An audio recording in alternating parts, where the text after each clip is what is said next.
My mother drives me to morning appointments. 9 AM is hours before I have settled into body, but appointments are dictated and take 3 weeks to make.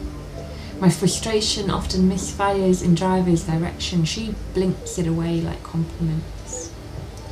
Eyes on handbrake, mind on breathing, doors hold me hostage while one-way conversation clouds the glass. She knows the car is the only time I can't wriggle out with excuses.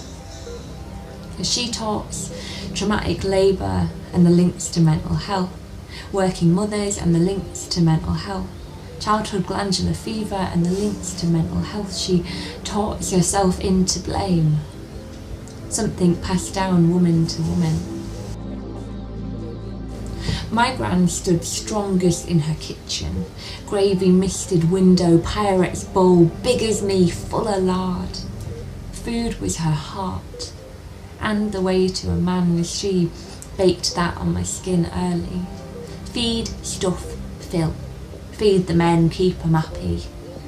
When Grandad came back from the prisoner of war camp, she put him in intensive care with a Sunday dinner. Girls like me were raised for boys will be boys, taught to please, taught to thank you. Rebelled into troubled teens, stuck labels to our uniforms, danced on glass ceiling underage in nightclubs while boys looked up at our knickers. A girl grew, resigned herself to this being life. Head wedged under porcelain, he tries to persuade whiskey dick in the mouth dry hole. He was a nice guy. Stuck out his bottom lip. He was a nice guy, said please. He was a nice guy, wore a condom, please. No is not a comfortable word for her.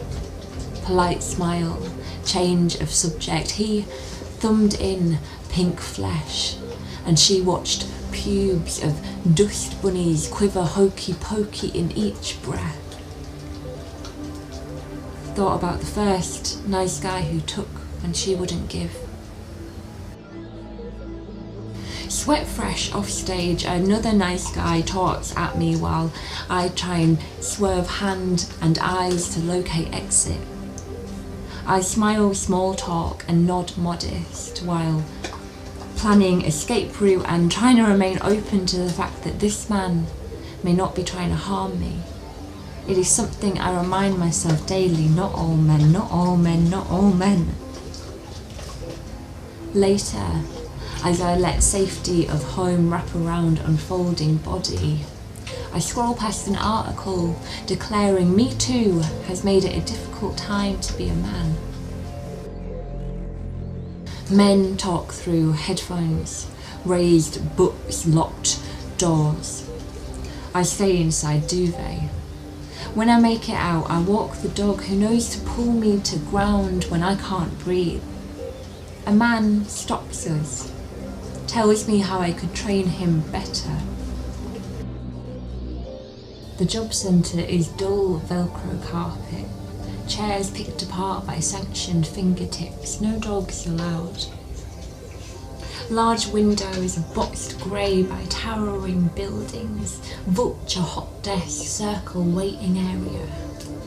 There is so much talk and noise and movement, and the man opposite is trying to catch my eye, and I realise I am crying, and I don't want to be alive enough to make it worth coming here.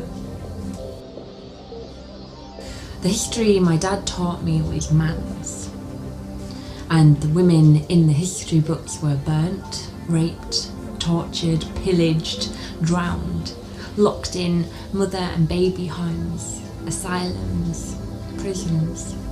Now we are lost in paperwork, legislation, misogyny, poverty, patriarchy, locked in own homes by government benefit cuts pushed to the side. We are mansplained. In a lecture hall, a group of female drama students hanging from the night before present a PowerPoint. They talk about hysteria, how it was thought a wandering womb was the cause of a woman's madness and bitches be crazy after all. We are shown black and white images of women in nightgowns, wailing, gritted teeth wombs jangling about their delicate lady bodies. I look down at thick thighs. Imagine womb bouncing toe to calf. Our lecturer dismissed it as irrelevant. It is the only of his lectures I remember.